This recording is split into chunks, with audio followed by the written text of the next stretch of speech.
Spectrum எனப்படும் அலைக்கற்றை ஒதுக்கீடு. இன்று இந்தியாவில் பட்டி தொட்டி மக்களும் அறிந்த வார்த்தை இது. கடந்த சில மாதங்களாக அரசியல் கட்சிகள், அரசு இயந்திரங்கள் என அனைத்து தரப்பையும் கலங்கடித்தது இந்த அலைக்கற்றை ஒதுக்கீடு. இதில் தற்போது நடுவண் அரசு முதல் கட்ட மாற்றங்களை மேற்கொண்டுள்ளது.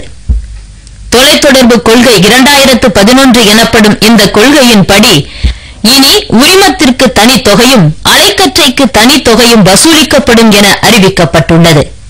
இந்த கொள்கை முடிவால் கைபேசி சேவை கட்டணம் அதிகரிக்கும் நிலை ஏற்பட்டுள்ளது என்கின்றனர் தொலைத்தொடர்புத்துறை ஊழியர்கள். Previously, the license was bundled with the spectrum. We are going to de-link the license from the spectrum in the new dispensation. Henceforth, spectrum will be awarded, apart from de-linking, on a market-based pricing mechanism. தொலைத்தொடர்பு நிறுவனங்கள் இன்றைக்கு அதற்குண்டான market rate கட்டணத்தை கட்ட வேண்டும் என்று சொன்னால் கூடுதலாக அரசுக்கு தரக்கூடிய பல ஆயிரம் கோடி ரூபாயை நிச்சயமாக சொந்த பணத்திலிருந்து தரப்போவதில்லை. அதை வாடிக்கையாளர்களுடைய தலையில் தான் வைக்கப் போகிறார்கள். ஒரு குறிப்பிட்ட அளவுக்கு மேல் அலைக்கற்றை ஒதுக்கீட்டை பெற்றுள்ள முந்தைய சேவை நிறுவனங்களும் தற்போதைய கொள்கையின்படி சந்தை விலையை அரசுக்கு செலுத்த வேண்டும் என இந்த விதிமுறை கூறுகிறது. இதனால் பொதுமக்கள் மட்டுமின்றி அரசு தொலைத்தொடர்பு நிறுவனங்களும் பாதிப்பிற்குள்ளாகும் என்கின்றனர் வல்லுநர்கள்.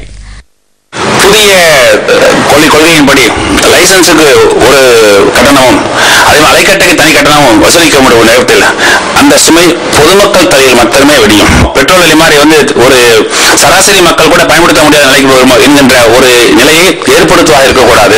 4 மெகா ஹெர்ட்ஸுக்கு மேலாக இருக்கக்கூடிய அந்த ஸ்பெக்ட்ரத்துக்கு கட்டணம் கொடுக்க வேண்டும் என்பது பிஎஸ்என்எலுக்கு பொருந்தக்கூடாது. பிஎஸ்என்எல் நிறுவனம் தன்னுடைய கிராமப்புற சேவையின் மூலமாக மட்டும் ஆண்டொன்றுக்கு 10,000 கோடி ரூபாய் இழப்பை சந்தித்துக் கொண்டிருக்கிறது.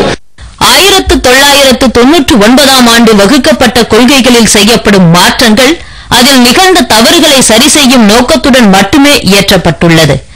ஆனால் இதில் பொதுமக்களின் நலன் கருத்தில் கொள்ளப்படவில்லை என்பதே அனைத்து தரப்பினரின் குறையாக உள்ளது.